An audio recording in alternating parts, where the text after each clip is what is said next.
Hello and welcome. I'm Lorriiii Dragon Dream, and this is Spirit Drumming. Today I'm reading an original story called The Winter That Learned to See. This story is an offering, spoken slowly in the language of the land. It comes from an old listening, older than language, older than the names we gave the seasons. It carries the kind of knowing that does not arrive through effort, but through stillness. Let yourself be here as the story begins. The Winter That Learned to See, an original story by Lorriiii Dragon Dream. Before winter was understood, it was misunderstood. Before it was trusted, it was endured. And before it taught the people how to see, it taught the land how to stand. Long before the seasons agreed on their names, winter was already at work. They say it arrived without announcement, not as a storm, not as a warning, but as a stillness that outlasted argument, as a silence the land couldn't hurry past. It didn't come to convince or persuade. It didn't come with instruction. Winter simply arrived and stayed, holding its place until the world could no longer pretend it was something else. In the old stories, winter was not trusted. The other seasons believed it took too much: leaves, warmth, movement, voice. They said it stripped the world bare and left nothing in return. They warned that nothing could grow where winter had passed. So they waited for it to leave. But winter didn't leave. It moved slowly across the land, not to erase, but to remove what could not endure.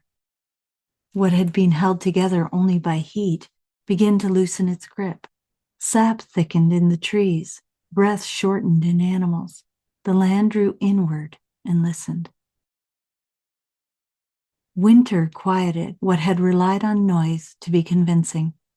It stayed where others would have moved on.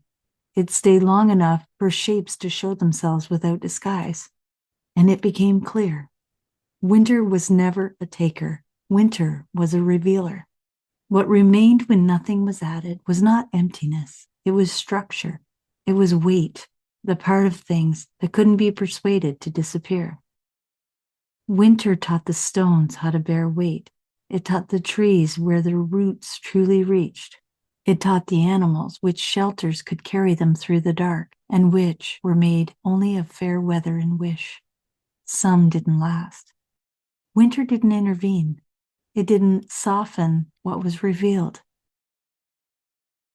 And as winter learned to see, the people felt the change. The world stopped responding to effort.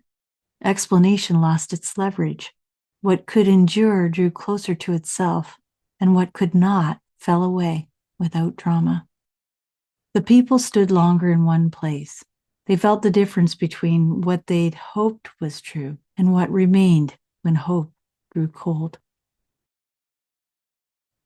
Winter didn't speak to them. It didn't explain.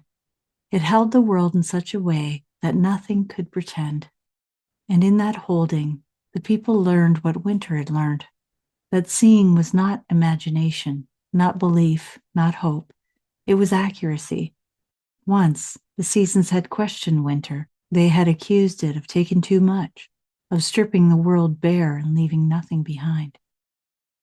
But when the turning resumed, they saw what winter had revealed. Spring returned and didn't rush to begin. It opened only where the ground could stand as it was, without collapsing under what was asked of it. Summer followed, offering its warmth only to what could receive without breaking, growing within the limits winter had made visible. Autumn gathered without regret, knowing that what had fallen away had never been able to carry the future. And the seasons understood at last that winter had not taken from the world. It had shown the world where it was, that nothing could grow from where it is not, that life could only rise from what is real. And so the turning continued, not driven by effort, not fueled by wish, but shaped by what could stand and therefore grow. Thank you for listening. May what you heard continue to unfold in its own time.